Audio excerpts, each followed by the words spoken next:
I feel like things are back now. I'm not sure. I just checked YouTube. The connection was terrible at that setting. I tried a different setup right now. Hopefully that would fix things. But if not, then I'll have the whole radio confession thing kind of clipped on its own for people later. But no, actually, it seems to be looking all right. It says 21 minutes in on the live, so it should be just bringing us back into it. Yeah, so it's, as I said, challenging environment to be in. Challenging choice for me to make at the end of the day. But I did feel like if it's, like I said, if I'm not learning, I'm not progressing, there are other things I could be doubling my, doing more in. And I know a lot of people would say, Khalid, take your own advice, give it some time. You guys, I've been thinking about this for months now. I've slept on it. I've reassessed it. I've talked about it to Sheda. I've talked about it to friends. I've asked advice. Usually when it's not about complimenting the show, people generally tell me, well, you'll know for yourself whether or not you should do it, right? And I feel like this has been an ongoing problem with entertainment in the Middle East, an ongoing problem with entertainment in Bahrain, and I feel like I have like some idea of what I want to talk about when it comes to at least the reason why people should be taking advantage of the situation we're in, especially with Corona, especially with self-isolation, and doubling down on just creating their own brands, creating their own content. There's no need for anything else, in my opinion. So that's why I'm saying, if you're asking the question, is traditional media dying? Yeah, dude. I think it is. I think it is all across the world, but it isn't necessarily dying in the sense that it's going to go away, but in the sense that as things kind of change, when you have these like huge destabilizing events, things that just shake the shit out of everything. Every time you see somebody like, Napoleon fucking streaming through, Mongols streaming through, causing shit, Spanish flu, whatever you want to call it, the whales in Star Trek. However the fuck you want to describe it, they're disruptive events, right? Social media is so disruptive. These things that kind of disrupt the status quo and change the balance of power, right? It causes us to reassess what's necessary and what's not. And that's what scares me about the current situation, is that especially if you're in traditional media, if you're in the old guard, or if you're part of the power structures that be, there's a lot of people in the cinema industry, in movie, in Hollywood, in entertainment as a whole, that are losing billions right now. Insane amounts of money. To the point that, like, producers are looking at Ariana Grande thinking, is this bitch too old right now? Do we need younger? What's going to work? Because I don't think there's enough money in the world. There ain't enough ass, no titties. Is going to get you enough money to get you out of this situation. Because if this thing stretches and continues onwards with the Wuhan virus, which I'm committed to calling it the Wuhan virus now. I'll tell you why in a bit, but for now, let's stick to this topic. As things get into summer in the States, music festivals, events, all that other stuff will kind of increase the damage to the economy in the US and the entertainment industry. And there's, let's say, a lot of fat in the entertainment industry in the States, especially when you're talking about cinemas, right? So if you can operate without the mafia of theaters and cinema owners across the States, if you can just, violate a treaty and go straight from we released the movie to instant revenue on a streaming platform, kind of how Disney's basically taken most of their movies that were going to release for this season, and they've directed it straight to Disney Plus, which is already a huge investment on their part, right? So what's funny is they kind of set themselves up to make that transition later on in life anyway, by owning the platform for distribution themselves. Kind of like how Steam did that for video games. Video games used to be hard copy sales. Now for most PC people, and now consoles as well, a lot of people don't buy hard copy. Why would I want the DVD at home? It's just clutter, right? It's easier. You get faster discounts as well. You know, you can download it that night, preload it if you want. So there's been a lot going on with the changing of the distribution platform for entertainment. And it's been happening for a while anyway. People have been expecting it. People just didn't expect it to happen 180 overnight. Don't you fucking do that like Dua Lipa Don't Start Now 180 bullshit. Because most of those girls are twirling like 360. It's not even 180. No, somebody didn't go to college. In any case, if you look at it, this is like a disruption, right, to this distribution platform. And if they can get away with not paying these theater owners, these cinema owners, and get away with just distributing the movie straight up, and people get used to it, 3 months down the line, 4 months down the line, sure, they're seeking financial help and assistance with a bailout.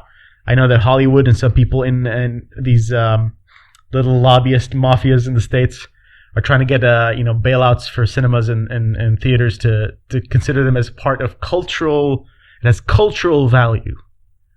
So they're trying to sneak themselves into this deal. Now, even if they do or don't, there are people that are going to start realizing, hey, we can take the opportunity that we're in and get rid of some fat. And you know they're going to. It's the same thing a lot of businesses are scared of. Like, if you have a lot of employees that you suddenly realized weren't as important as you thought they were, or jobs that you realized, hey, this can be done from home. I don't need to waste the office space on you. Or I could just replace this, extra asset for this. What is that Warren Buffett saying? As the tide goes out, you can tell who's been swimming naked. That kind of situation. A lot of people with dicks flapping around. A lot of people have been swimming naked. And this whole Wuhan virus has kind of caused a lot of us to recognize the reality of the situation, and that there's going to be a lot of fat that's trimmed off of events, entertainment, media, all kinds of stuff that's going around town, and you don't know what the end result is going to look like. But you do know that for a bunch of these cinemas and their lockdowns and everything that goes with it, is that people have been, trying to keep the positivity going. I've actually said that it's the curse. I think it's Saw Cinema getting back at us, telling all of us that, hey, fuck me, you close me down, I fuck you in the ass, man. Baba, I'm coming for you. Saw Cinema knows. Saw Cinema was the first sign that the movie industry was in trouble in Bahrain, I think. So we'll see where we go from there. But yeah, if you've been paying attention to most of these people on, in media in the States, wherever it is, you look at Ellen. She's been in the news recently. Let's go through a list of them. So as Ellen, this is the benefit, by the way, for all the people out there that want to stream, and Bahrainis specifically, people in the Middle East should be taking advantage of this vacuum right now. There's a lot of content that's trying to take it to the next level when it comes to streaming, videos on demand, YouTube, Twitch, whatever you want to call it. Freaking Macy Williams from Game of Thrones. She's going to be streaming, what's it called? Animal Crossing. Fuck that. But if she's doing that, that's the truth, right? That they're getting desperate. Cavill, the guy that does The Witcher, Superman, he just freaking announced that he does, the nerd world went crazy because he paints little miniatures. The stuff I do, Warhammer. And why would he admit that now? Because he's desperate. That's why. Because when you fucking have nothing left and you're like, oh my god, they're going to stop productions on this and that, I better stay relevant. I'm going to take out every little skeleton in the closet and tell you guys that I do this shit. He probably doesn't even want us to know how bad he paints. I'm sure he paints well. It's not disparaging. Just saying. It's Custodes' helmet. Never mind, it's off topic. In any case, what I'm trying to say is that a lot of these people in the media are trying to take advantage of the situation, and I don't feel like Bahrain is. I don't feel like a lot of people are. And if you look at their production value, Ellen's at home. Okay? This is John Oliver. HBO level production right now I'm talking about, okay? Look at this. White background. Sitting. Rat-faced looking British bastard. Nothing. No laugh track. No ability to have an audience in there laughing at what they say. No rehearsals. No proper teleprompter. Whatever you want to call it. Now, I don't know if that's intentional. For some of them, I'm sure, because I don't freaking believe that Jimmy Fallon and the rest of them don't have the budget to set up a proper studio at home. So I'm pretty sure that's kind of part of the plan. Because when you don't have the laugh track, it's not as easy to be funny. You know, watch some of those YouTube videos where they take away the audience from The Big Bang Theory, the fake laugh track. And it starts sounding weird. Even with Friends, there's a lot of creepy moments. Because that's not the way comedy's done. It has to have, especially when you're talking about TV comedy, like produced sitcoms and everything. There's a formula that goes into it. It's written to suck you in and make you kind of feel relaxed and then unload the laughter into your belly. But it's not like stand-up. Stand-up, you're working with the audience and you're making sure your timing is always on.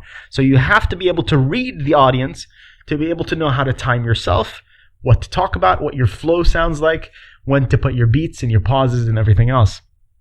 So TV can't do that because it's the same problem you have in radio. The shit I was describing before.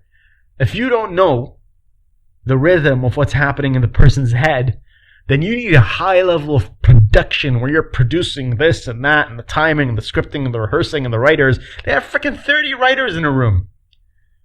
So if you took, and this is my guess, right? If you took the same level of, let's say, value for how it looks, and this is a smart move on their part. If they built an impressive studio at home, which they could because they have the fucking money, you're not going to fool me into thinking Jimmy Fallon doesn't have the money for it. But if you did do that, what ends up happening is people have a high expectation. But there are things that are going to be missing. The writers, the staffers, the audience. So it's better to actually make it look worse so people's expectations get lower, and then you're not in a pile of rat-faced shame. But that, if you've ever wondered recently why it feels weird and feels off, that's the reason. But it's a good thing for the rest of us. See, I would compare everything that's happening right now to, I don't know if you guys are familiar. Oh, I have two graphics in the back. What is wrong with me? See, this is the lack of professionalism on my part. I don't have Jimmy Fallon money. Right? So, if you guys have ever studied, like I'm going to sound like such a dick right now. Have you guys studied World War I history? No, in Europe, prior to World War I, you know, a lot of people were assuming, hey, why didn't we have any real big wars before that one? Well, there were a few things that were keeping the world in check, right? Otto von Bismarck, one of the leaders of Germania, he had this ingenious plan as a ruthless pragmatist, a statesman, a leader. He wanted to create a network of alliances between Germany and the rest of the world, specifically Europe. And he made sure that he had treaties signed with Russia against France, against England, and a treaty with France against if, you know, England, you know, joined up with Russia and this person joined up. You have to understand, back in those days, with European competition, people were switching sides more than fucking like 20 times a day. It was like Game of Thrones on crack. It was really like alliances were shifting left and right all the time. So, in order to keep the peace and the stability of Europe and the safety of Germany, because Germany is in this fucked up position where it's got people, you know, trying to get at it from every side. And that's why every time they fought Europe, they've made sure to kind of knock off one side faster than the other. So go into France, fuck France up, then turn back and look at Russia. Because you don't want to get squeezed in from both sides. So what he did, because he didn't want to go into war, he wanted to protect Germany, is he created this network of treaties and alliances and overlapping kind of agreements so nothing could be violated. If I violated one, the other one would topple. And it was an ingenious way of keeping everybody in check. So everybody felt safe because they knew that these treaties couldn't be broken one way or another. If you did, you'd see it coming a mile away because you'd have to unravel the network to be able to make everything kind of go boom boom. And that is kind of what happened with the next Kaiser. I think it was Wilhelm. And I can't remember which one, the second or the first, but one of them. Very confrontational. And he was the one that basically... he's the one that basically just sat in Russia's face and provoked everything that led up to World War I. So it's not just the assassination of, what's his name? Franz Ferdinand. That's the simplified history. But the point of what I'm... Jesus Christ. The point of what I'm making is that level of interconnectiveness, the treaties, all that shit going on, it's no different than right now. In this moment in history right now, there are a lot of factions playing up. It's not one freaking Illuminati. As much as the Arab world is obsessed with conspiracy theories about one total world government, it is not the case. There are 6 players. We can say that they're huge and they control large swaths of territory and influence and power, but let's assume there are at least 6 of them. And they're competing. The same way Europe was competing. Different alliances, different factions. Things change. Things shift around. And as things develop that people couldn't expect, couldn't predict, like the technology that led to World War I, industrialization, mechanized warfare, all this other crap, the same thing's happening right now. There are 6 different players, giant factions. All the small baby factions, the smaller ones, they attach themselves to one or the other, or multiple ones. I'm going to trade with this one. I'm going to get my porn from this guy. I'm going to get, what do I need? I need produce from Africa. We'll just take that. We don't need to ask them for it. Poor Africa's always fucked. It's the only one that hasn't really been playing the game. Everybody's been playing Africa. Right. My point. As these big giant powers realize that now the rules have changed. We went from risk version, let's say, 100 to risk 100.2. Because Wuhan virus just fucked it up for everybody, right? My point is, when that disruption happens, this is the opportunity for smaller players in the game of risk to rise up and become a bigger player, to become a China or a US or anything else. And that's what I'm saying in the world of media, that's what's happening right now. The big networks are getting fucked over. They're losing money and they can't compete. Smaller YouTube channels are nimbler, faster, better, stronger. They're Kanye. So a lot of us can take advantage from that moment and actually do something about it. Especially in the Arab world. A lot of people could actually be benefiting from the whole thing. I personally, I'm not a fan of China. I don't like China. I've never liked China. One Corona, hold the virus, please. Don't forget, it's Rashid. What's up, Rashid? Thanks for subscribing, bro.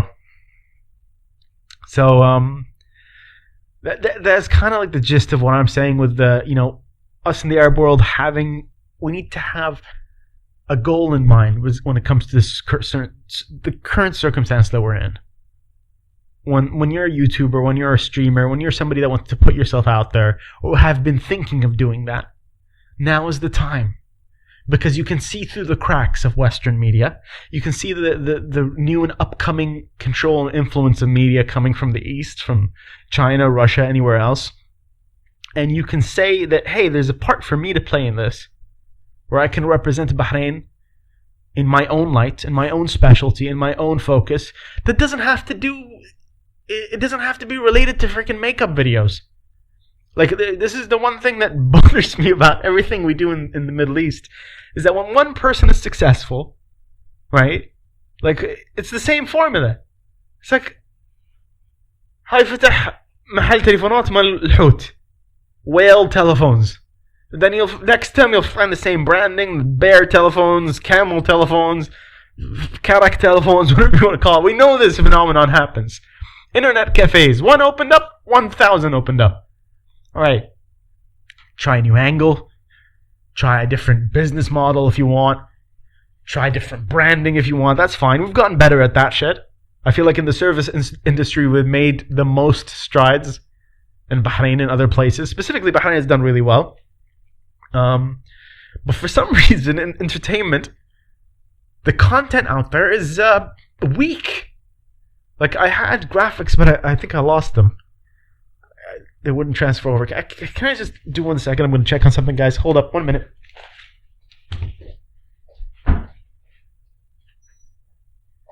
Yeah.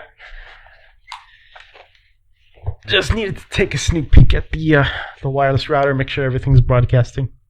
Because I had a bad feeling for some reason. We're good. We're fine. I didn't want it to drop off again. So, let's assume that you want to be able to kind of like start off something different for entertainment in the Middle East. How would you do that? How would you get into it? How would you not destroy your financial future doing it? I think the start of it would be to fill a niche between the Arab world and the global population. So you don't have to make content for the US. Like I've always talked about this show, the biggest reason why it's in English and not in Arabic, even though I've done before previously when I was doing esports, I did commentary in Arabic, I did some content in Arabic. One, it's not my strong suit to do it in Arabic. I feel like I can vocalize better. Obviously, chicken nugget. So I'm a faster thinker. I know more words in English that it takes time for me to kind of process in Arabic. But I can speak conversationally well in Arabic, but I'm never going to present a show, if that makes sense. But the second reason is because I felt like there was too many things that were only isolated, they were only there for the Arab world. We never got to represent ourselves to the West. You'd find Americans, you'd find Europeans, you'd find all kinds of topics out there about the Middle East that white people were talking about us, for us. Or it'll be what I call the proxy Arab. So it'll be a guy on CNN that's Turkish. Yeah, close. Not close enough, right? Or, the majority of Egyptians and Lebanese and other Africans are on the media representing Gulf state Arabs. Why is that? Let me talk to the white person and explain to him how he doesn't understand my country. Why can't I do that? Why can't I tell them about the fact that, China worries me? I'm scared of China. Not because of the Wuhan virus, which I am going to call the Wuhan virus, because honestly, I've looked into it. I've heard Bill Maher talk about it. I did promise you guys would talk about it. And the fact is that every other virus is called, it's based off of its location. Zika, Nile virus, West Nile, Ebola, all of them. What was the other one he mentioned? Lyme disease from ticks. It's from Lyme, Indiana? Somewhere in New York, I think, or some shit. In any case, it's basically a location thing, historically accurate, and it's not racist. So we need to tell Westerners not to be too scared about the gas again. What the hell? Something about sitting on this chair that always causes gas. Or I'm just getting fat. Which I am. It is the Wuhan virus because it originated in Wuhan. If you called it the China virus, China. If you call it the China virus, then maybe you're being a dick. Because there's no reason to call it a China virus. But if you want to call it Wuhan. I don't like the fact that China puts so much pressure on the rest of the world to manipulate our media.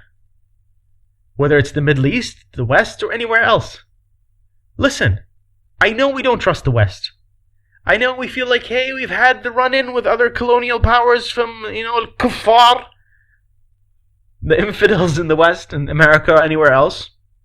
But do we really have to give the colonial driving freedom, the steering freedom, the person in the main cockpit to the other guy, to China?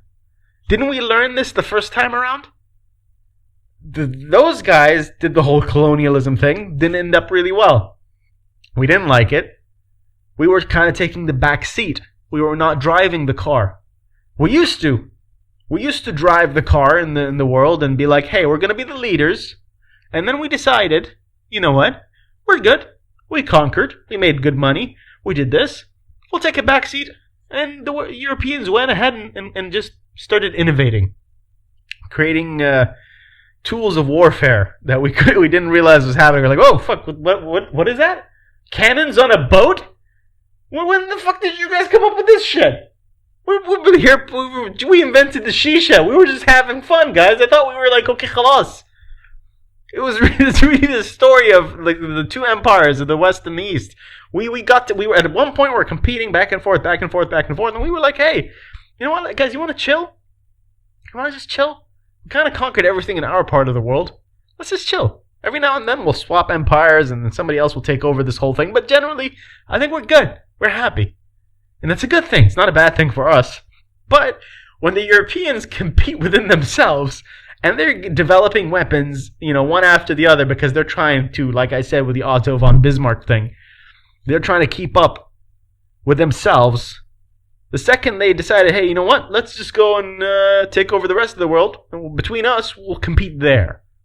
And they did. And they realized the rest of the world wasn't ready for what they had developed over the last 100 years or so. And that's how we got into the problem of recent history. Post-colonial regret. And I'm saying that's happening right now with China. I don't like it. We're asleep. We're letting them do what they want to do and get away with it. I don't like it. And I'll tell you why. Because I feel like China has been, for the last couple of years, we've seen jokes from South Park. We've seen other places in the world kind of talk about the fact that they have a huge amount of influence on the rest of the world. And our movies, our TV shows, our writing, what they approve. If you freaking mention Taiwan, if you even just mention Taiwan, you will lose funding for like an entire continent. China's turning Africa into their China. So they have such a smart understanding of what's going to happen in the world. They know that their own people are going to rise up from a low income bracket to a healthy middle class. And therefore they can't do the same thing they've been doing for years, which is compete on, low paid minimum low wage labor, low skill labor, as they call it, right? Like a low skill workforce. And they can't maintain that forever because the economy was growing, right? They were industrializing. And then at some point, it becomes industrialized, so their growth slows down, but they still get people that are, getting better living standards, their skills as laborers go up, and therefore their price gets up there. And therefore you can't do that same kind of, I'm going to outcompete the rest of the world because my workforce will do whatever I tell them to do at this level of a salary because they're desperate. They're going to take the money anyway. So what they've done is they say we're going to go develop another country that is undeveloped, an entire continent in this case, called Africa, giving out interest-free loans with no stipulations. No, nothing. You don't have to make sure that the money's not coming from something illegal like it would with the World Bank or anything else. Now, we're going to give you the money, do it, develop these highways, develop these dams, develop all these things. And the agreement is you're going to pay it back your own time. Like I said, interest-free as well. But then China gets to develop an entire continent that then will become their new China, where all the factories will be in the future. Right now, made in China. Tomorrow, made in Ghana. That's where the world supply of dildos will come from at some point or another. I had a really interesting video. I was like, you know who predicted this? The guy from Hong Kong that was like, Donald Trump, don't trust China! China, asshole! That guy. I had that video. I don't know what happened to him. It's not working for me for some reason. What was he going to say? Where is it? So he predicted the problem at the start of it. And now we're stuck with a situation which we're not really happy with as a world power. And you know what's amazing though? Is that Bahrain and other places like Bahrain have done really well when it comes to the health game. Developing our own economy, figuring out our medical needs, our social welfare, that kind of stuff. We're actually pretty much in par with the rest of the world, which I'm not surprised of, because there was a strong tradition of that happening, going all the way back to the education level, the literacy rate in Bahrain being higher than the rest of the countries in the region. But what I want to mention is that there are a few people that were surprised by this, it was actually brought up in the news recently, and was it in the news? I can't remember. Somebody said it was in the news, but I found it through social media. So family members had actually brought this up to me, and I don't know if you guys are familiar with this, but this chick, right? She's from Kuwait. I can't remember what her name was. I'm gonna switch back into the YouTube to see if Illuminati Guatemala. So how? Actually, the first use of the tank was Arab. Yeah, but that's it was. You know what I mean? Like, we were competing and then we stopped. I'm talking about mechanized, as in fully like steam driven, whatever you want to talk about, artillery. Like I can't remember which book it was. It was can't remember what it was. If I'm not thinking, not the Seven Wonders of the West or something like that. I can't remember what the book was called. It was Neil Ferguson. I remember that. The West and the Rest, maybe one of those. But he was talking about how the invention of the printing press, because we had banned it in this part of the world under the Ottoman rule, because it was considered, this piece of technology that was actually offensive to our culture. Because the printing press was this machine that would just go flam, bam, and just slap and do a lot of like quick printing, right? And it was, at first there's two things for it. One, you couldn't print holy scripts using that thing. It just seemed offensive. It would just smack the books around and the papers and everything else. So it just seemed disruptive in that sense. And then the second thing is that we had a whole tradition, a culture and a class of people that were professionally trained to be scribes, calligraphers. That was a whole profession. People spend their whole lives learning how to just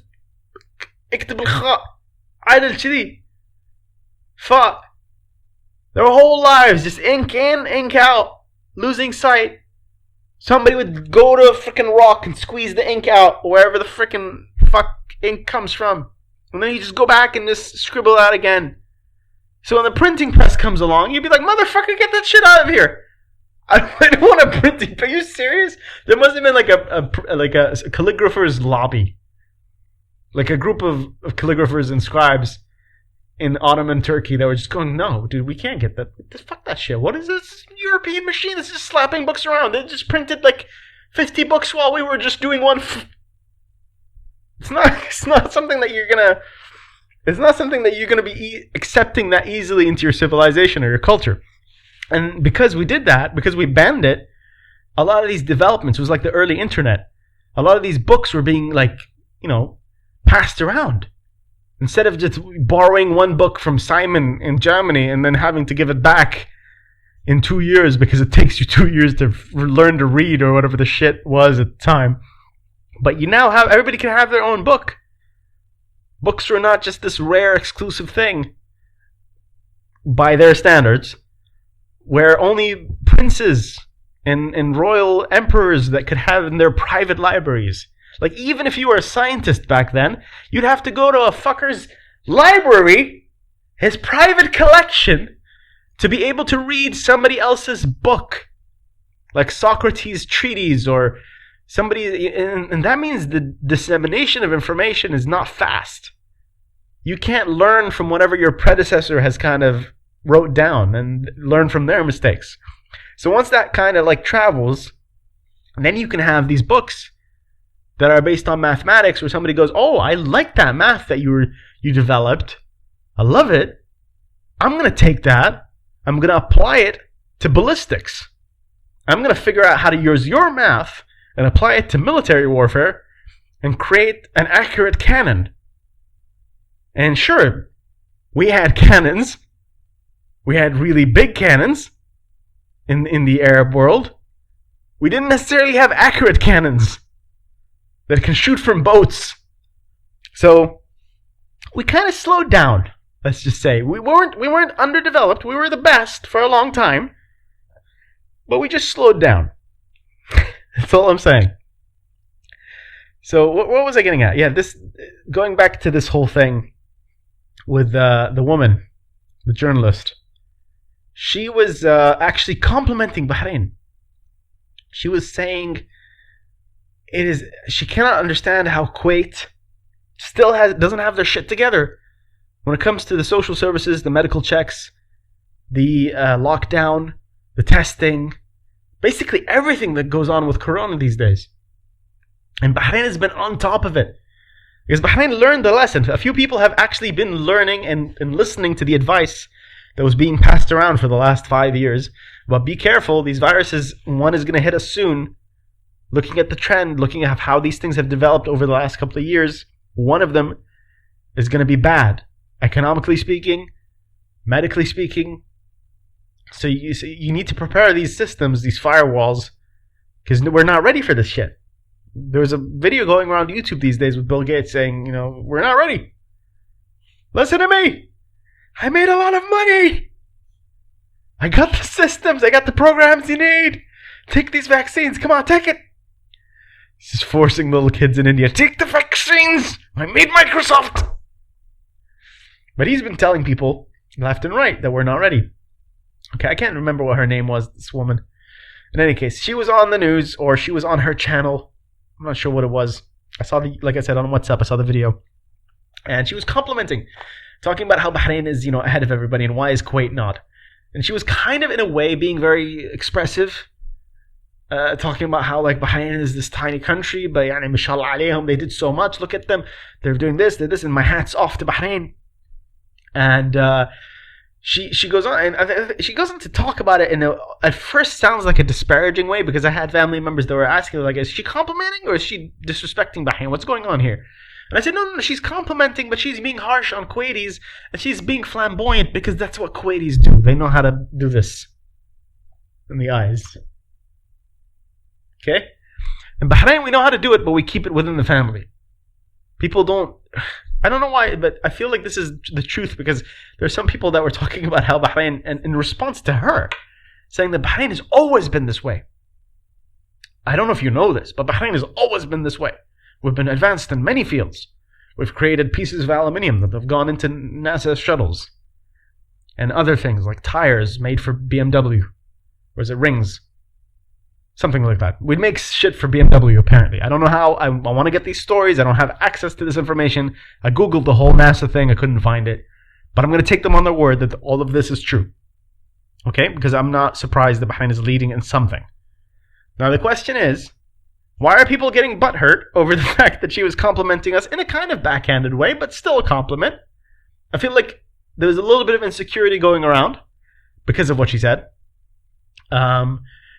When in reality, what's ironic is that the people criticizing her were saying that, Bahrain just doesn't have good PR. Doesn't do good on its branding. Doesn't do good on talking about itself. And whose fault is that, Bahrain? Like, this is the one thing that I've always been surprised about, even when I'm on the radio. For the life of me, I can't get Bahrainis to express themselves. Express! We don't have to talk about politics and religion or anything else, but you can express yourself. And for some reason on the internet and on Twitter, you'll find people expressing themselves, talking about things. But when it comes to things that, matter, it's like, oh.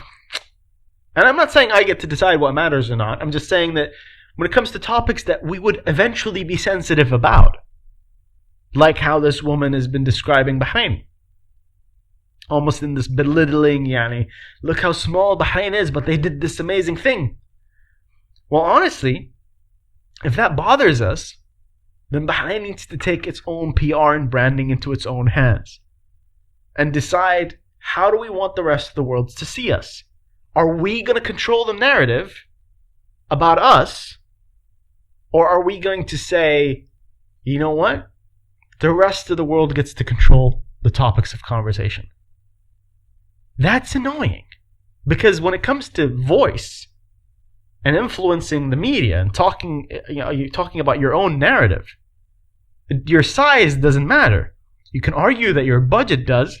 But these days, like I said, with the current media landscape and everything collapsing around us as far as traditional, empires of media, any person with a YouTube channel can be influential. Especially if we're not talking about, like I said, controversial politics or anything. We don't need to do that. We're just talking about basic everyday things. We should be joining in on the global conversation. We should be joining in on what they're saying as a global community around the world. When the Koreans criticize the Americans for not handling the corona case well, why are we not doing the same? What is South Korea compared to us? Another small country that has managed to boost itself up due to economics, due to treaties, due to a lot of things, but nothing we don't have. So it surprises me that Bahrain doesn't take control of its own narrative, even at the scale and breadth of an Instagrammer or a YouTuber. Our conversations go back to this shit. Makeup girls and makeup videos that talk about the Wuhan virus, and then we shut them down. We shut them down because they're spreading misinformation. Alright, I get that. I understand that. Couldn't we just educate them though? Couldn't we have a conversation going? It feels like whenever a Bahraini talks, they just slap the person down. Okay, help, educate, conversate, talk, enjoy it, have fun with it. It's not the end of the world. Like, I know there's this kind of association with sim'ah, you know? Like, we're always worried about who's representing us. Which makes sense. But I promise you the rest of the world doesn't give a fuck. We're the ones that care. The rest of the world doesn't care. And the rest of the world don't have any standards anymore. Have you seen some of the shit on social media from the US, from other places around the world? They're not impressive. For example, let's take the UK, alright? We hold the UK up to this amazing, ha ha ha ha, white person land. Of tea and crumpets I will understand. Because they're elegant, apparently. Compared to like Americans or anything else. They're not. The majority of Brits are loud, dumb, ignorant, drunk.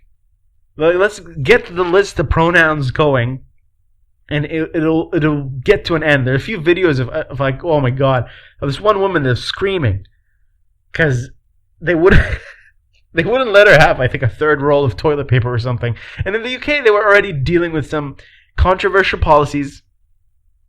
And I was surprised. I was surprised that, you know, I was looking at this. I was like, why do we think these people are better than us? I had this joke. I was talking about the fact that on stage, we say, oh, white people are so smart. You know, white people that come to Bahrain, they're so educated. They're you know, out of our league in a lot of ways. But only because we've seen the persona they put on, this attitude that they have, where they're well spoken and they're well mannered, like the way they judged this woman, the Kuwaiti woman, for the fact that she's not the typical boring newscaster. She's being flamboyant and talking off the top of her head and just being a person. And we look at it, we're like, hey, we don't trust you because you're not dignified. You're not speaking in a dignified way, with a dignified mannerism. Well, guess what? Just because somebody's dignified and white, wearing a suit, whatever it is, doesn't mean they're smart. Usually they're dumb. And can I just make one more note? Usually if you're a white person and you think you're better than me and you came to Bahrain, you might be. You might be better than me. You might be more educated than me. But I know for a fact that you don't better not think you're the shit. Because you're not the best of the best. And the reason I say that is because the best of the best in the UK and in the States, they're not going to come to Bahrain. The fact that you're here tells me you're not the best of the best. Because we can't afford the best of the best. So what does that make you? You know what I mean? No, that's the white person that knows that when they're in New York or London, there are 3. Just like hot girls. When they go to New York and London, you know, back in their hometown, they're a 10. Once they go to New York or London, they're instantly a 4 or a 3. Because there's competition now. So these bastards are playing it on easy mode, coming over to our country, coming over to this part of the world, and pretending like they're 10s. So where does this come from? I don't know. I'm getting on a rant here. It's surprising that we expect more from the rest of the world than from ourselves. And we think that they have a right to speak about certain topics when I feel like Bahrain doesn't. out of the sake of modesty and being humble, respectful, and that we don't air out our dirty laundry. We keep the dirty laundry within. So basically this old colonial standard of being reserved with the stiff upper lip, the old British way of doing things. And the problem is, it annoys us when the rest of the world talks about us. Ergo Kuwaiti bitch. Sorry, apologies for the word, I was not dignified enough. But I don't pretend to be dignified, which is the most important thing. But it does bother us when she talks about us. So unless it's good things, we never want to hear from anybody else. Now, the last thing I want to get to is the best part, which is at the end of her statement in the video, she goes on to talk about, why she thinks the Bahrain medical community, Bahraini medicals, infrastructure, the social services, all of that, why is it so ahead of everybody else? And she says, it must be because we drive cars. We're so good at our rally racing. Bahrain is so good at driving their rally races and everything else. They're far ahead of everybody else. That's not the reason. I'll tell you the reason. The reason is because Bahrain doesn't trust China. Okay? No. Winnie the Flu and his friends, we don't trust them. Little known fact to this woman is that we've had Dragon City for a while now, or as we call it, Dragon Mall. And we are very aware of the kind of products and services available at Dragon Mall. I wish I had these videos, guys. I'm going to try to put it in the actual pre-recorded one if I could. Oh, there we go. That's one of my favorite ones. I got it, actually. It's working. Awesome. So I'm going to play this right now. Wait, well, let's go back to this. Going to do that. Shift this over. Shift this over. I'm going to shift this there. And I'm going to play on the program. Do you guys remember this little moment? This little tidbit? There we go. That was the good old, was it 2017, I think? Is that too loud by then? Let me try to bring that down a notch. Yeah, it's too loud. Sorry, guys. There we go. Yeah, this is the part that I didn't understand, because you could see the security guard. I'm going to bring this back to the start. Okay? Look at the security guard. To me, that's the World Health Organization. They're just looking at China fight with Taiwan. They almost wanted to interfere, even when the woman went down, and then decided, you know what? Fuck this. I'm going to go call for backup. I'm just going to fuck this shit. I am going. Leave me alone. Let the Chinese fight themselves. And this is the most embarrassing moment I could ever describe with a group of people from China and Bahrain. And then this guy comes in and clocks the other person. What is going on in the scene? Well, it's something to do with infidelity, I remember.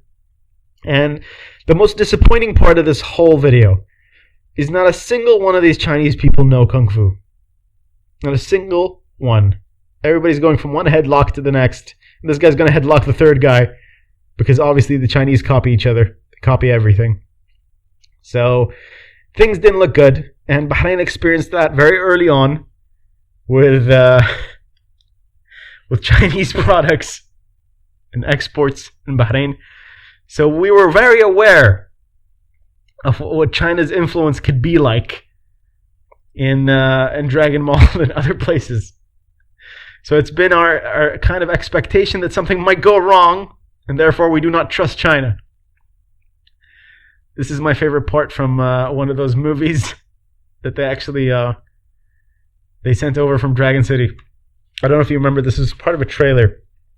It was when they first promoted Dragon City in Bahrain. It was really funny, because to me, that represented everything. That five dinars. He's holding a 5 dinar bill, telling me, how much I'm worth. If you could look at the stare in her eyes. I'm gonna switch over to this other video. I'm gonna try to get rid of this one. Remove clip.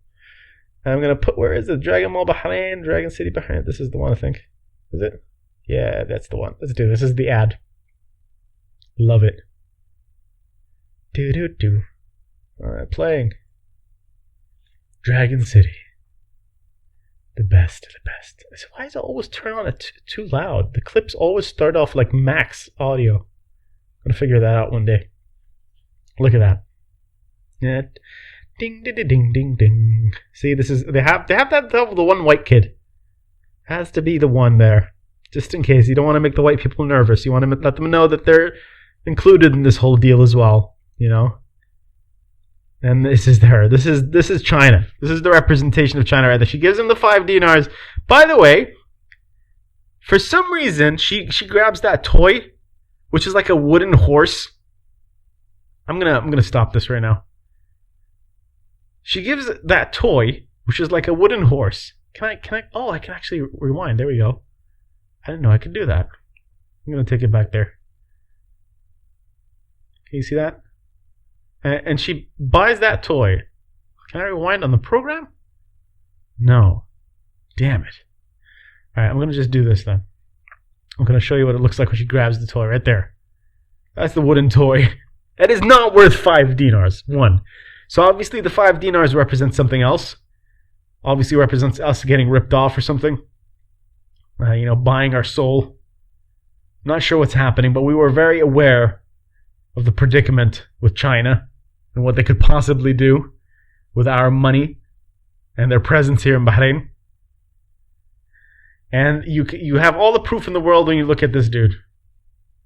Because India always knows. India's right across the border from China. They've experienced them for years, thousands of years. They're very savvy when it comes to Chinese money. You can see the look in his eye. That look is of terror. Pure utter terror. And I wouldn't trust anybody else. Like, this is the comparison. Her look to his look. He knows. He knows what's coming.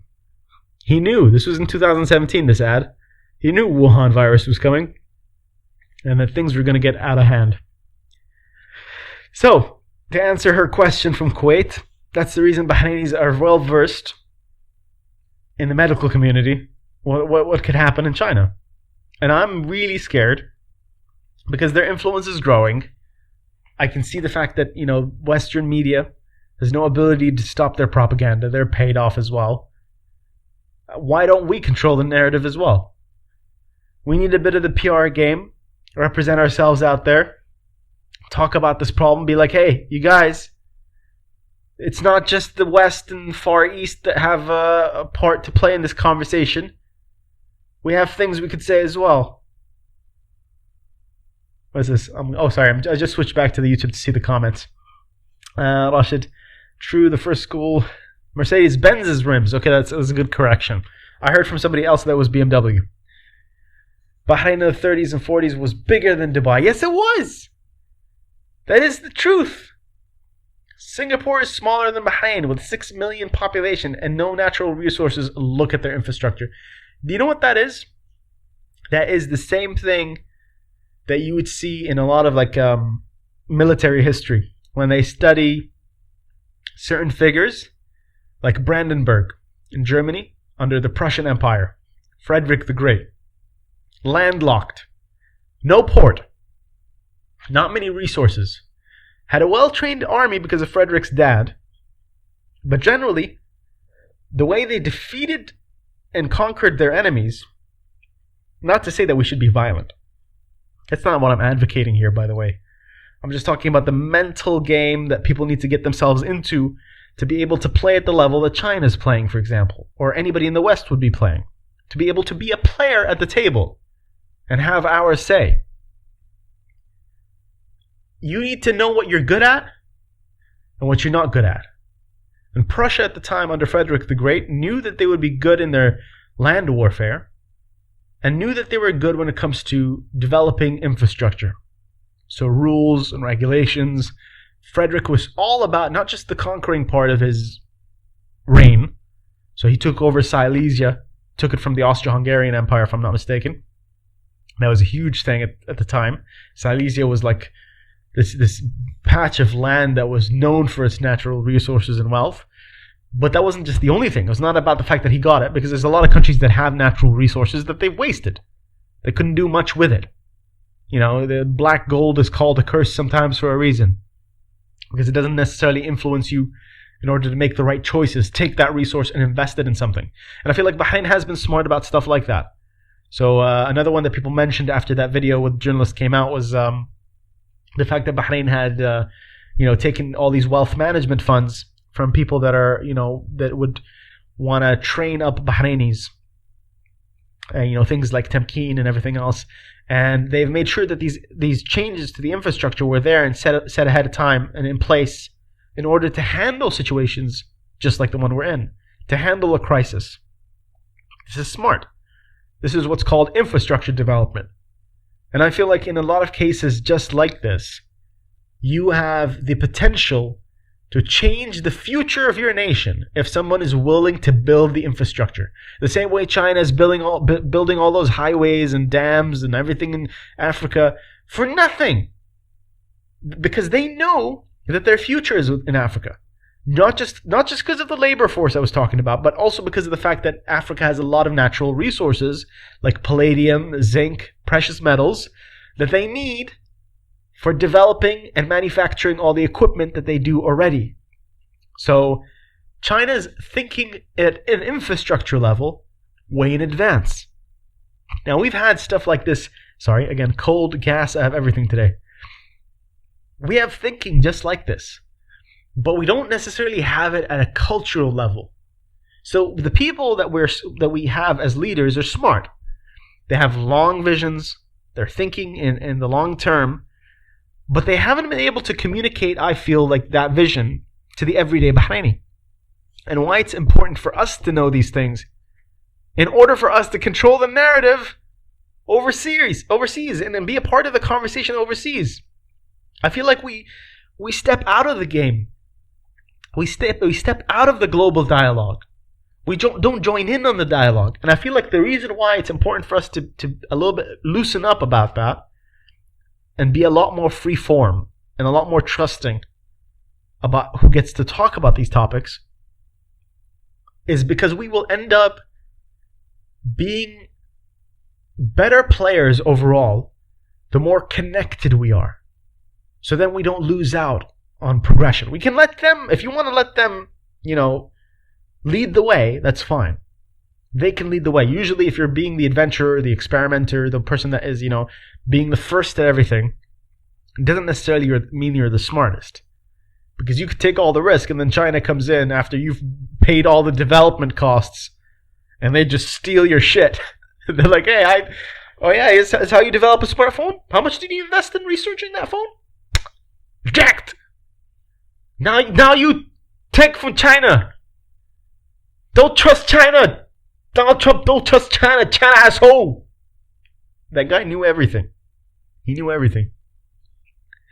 So I think that is one of the more important things about this conversation. Allowing them, if they want to be leaders in development and everything else, they can do that. But we need to be as close to all these topics as our medical community has been to the CDC, to the World Health Organization, to all these different medical, symposiums and summits. A lot of people in the medical field here have been keeping a close eye on this specific topic. And it paid off. This is a moment in time where this definitely pays off. I think hopefully that this is a good example, and I hope Bahrain doesn't get lazy about it. And hopefully there's going to be a future where more things are going to be that way. And hopefully it's going to be an entertainment as well. Not just, boring, dignified media. I'm talking about alternative media. Not necessarily just influencers and people talking only at a social level, but more at a global level. And entertaining ideas for the sake of entertaining it at a higher level, a higher standard, and not just making it seem like we want it when we really don't want to deal with the consequences of developing it. So yeah, those are my thoughts. I think I've gone through everything I want to go through. I'm a bit over time. That's why I'm enjoying this episode. And I had a lot more videos. I think the one I really wanted to play was the guy that goes, China, don't trust China. China's asshole. But that one is it's not going to play because the resolution is off. It's at 1060. And I'm running at 1030, so it can't take the resolution for some reason. No. Did I miss any clips? I don't have one more maybe. The Dragon Ball, we did the Dragon Ball one. I think that's it. Actually, you know what? Maybe I should play the... But it's in Arabic. Would I benefit from this? No, I'm not going to play it. There's no point. I'm going back into the end of things and wrapping it up. We're already over an hour anyway, so thank you, Rashid, for sticking with me. Fahad as well. Sorry for the disruption at the start. I am going to clip that beginning and talk about more things later on and get some feedback from other people onto why I'm deciding to leave radio. And that next week is going to be my last week on air. I'm going to be doubling down on the podcast. I'm going to be practicing some more improv, doing some writing on the side, taking on a workshop or two. I'm going to try to up my editing skills and my tech skills, because I didn't really get a lot of training doing that in radio. But hey, sometimes you learn other things, and sometimes you get, I don't know what you get. You get good money. I'm going to say that. At least that's a benefit out of my time in radio. They pay you well. There's no doubt about that. They definitely pay you well. I will just say that everything I mentioned at the start stands. That once I stop learning, once I feel like I have a different goal in mind and a different heading, and I don't feel like feel like I'm a good fit for radio. I don't feel like it. I feel like this is the kind of format that I need, something that's much more free form, where I'm able to actually talk to the people that want to hear my content. And for all I know, people liked my content on radio, but I'll never know. And I'll feel like there's nobody out there. I don't feel like there's anybody out there that's interested in finding out as much as I do. I want to know. And just hearing from my friends, from fans, is not enough. You have to have a sample size. You have to have analytics. You have to know how long are they listening. And usually in every other part of the world, you'd have that. You'd have a team of people that are able to kind of put that together, either through focus groups or through ratings. But we don't have a rating system in Bahrain as a broadcast network. That doesn't exist. So it's impossible to tell. And I feel like the culture of radio and entertainment on the island, for the longest time, it wasn't motivated by wanting to know. Why would you want to know the truth? Maybe if you found out the truth, that would actually lower your value, your marketability, if you could show the numbers. So I felt like if you're the kind of entertainer that doesn't want to know the truth about where you stand and how well you're doing, you can never learn and you can never get better. And because radio is just you screaming into a microphone without any real feedback, without a producer, without a co-host, most of the time anyway. There were times where we do have co-hosts, but depending on the budget, depending on the situation we're in, we have to go with the most... this is the part that I say is just circumstance. You have to go with what is more financially feasible as a leadership decision. And not having a co-host is part of a very common thing that can happen. But when you don't have that, you don't have a producer, you don't have staffers, you don't have interns, you don't have other people in a studio, because usually in a network or a radio show, you'd have everybody in the same building. You get to interact with the other RJs, you get to see the team, the marketing team, the sales team, whatever it is. And we don't have that situation. It's literally walk into the studio, do your show, walk out. And the rest of the room, the rest of the building is the ministry. It's not connected to our building or our infrastructure. So really, like I said, you're screaming into the black hole that is the mic most of the time and hoping that you're clicking with somebody, even if it's just one person. But for me, because of the type of content that I run, I don't want to be that guy that has no idea that he fucking sucks. That I'm terrible. I don't want to be that guy. Even if people didn't think I was terrible, but I don't want to. But even if my content was too out there, too niche, too different, it's just not marketable. People want something simple, something they understand, that's focused on the music. whatever it might be. It doesn't bother me to know that reality. But I feel like a lot of RJs and people in this industry in Bahrain does bother them. And they'd rather not know the truth. And I feel like that goes against everything I've ever believed in. It goes against the fact that when you're on stage, you're doing any kind of art form or entertainment, whatever it is, even if you're just playing a freaking video game or you're doing a sport, you learn more from the failure than you ever will from succeeding. And the problem with this situation is I don't know when I failed. I can't tell. I'm not the right judge. Usually you need to have somebody tell you that.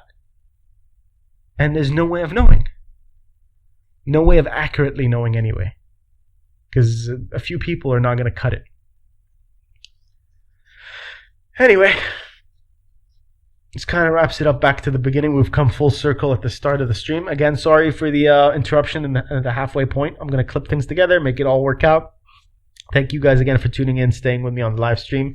Appreciate it. As always, it's going to be... I said it was going to be an isolation hour, and again, I went over an hour. Sorry. I'm going to try to shorten it down, at least for these solo ones. Next week, I'm going to be having a guest in studio. I'm going to be doing a one-on-one with Mike Donovan, who was here before, but his episode got lost in the ether. The SD card went and it was gone. So we're redoing the episode, introducing you guys to him, what I've done with him in the island before. He's the first American that I'm going to be having on the show. He's part of my improv crew. We've done a lot of shows together. He's a funny guy. He's an insightful guy. He's an out there character. He's the kind of guy that not only has his background in the Navy, he has a story to tell from his theater background. He's done theater in the States. He's done improv with them there, improv theater, everything, improv comedy, all of it. And his experience in Bahrain was a unique one because he's fallen in love with the island. He's fallen in love with Bahrain. And he's one of these Americans that doesn't stay in the base. He doesn't stay isolated away from everybody else. He actually goes out there and tries to meet people and wants to know more about Bahrainis. And he's always intrigued with our subcultures and everything else that goes with it, from the traditional, the heritage, to everything else in between. So I thought he was a perfect character for the show. And I'm going to have a one-on-one with him next Monday. All right, you guys tune into that, and don't forget, thank you for watching. I appreciate it as always, and make sure you hit that subscribe and notify bell. The bell will let you know whenever there's something on the show. It matters more than the subscribe, by the way, for some reason. I don't know why. YouTube does it that way. And share it with people as well. If you know somebody that would be interested. Don't forget the audio version of this podcast and this episode will be out, inshallah, tomorrow. If not the day after, because I have to figure out why this is cut off and connect the audio together. All right, you guys, have a good night. Take care. You've been listening to Bedouin Banter. Peace. Donald Trump don't trust China. China is asshole. China is asshole. China is asshole.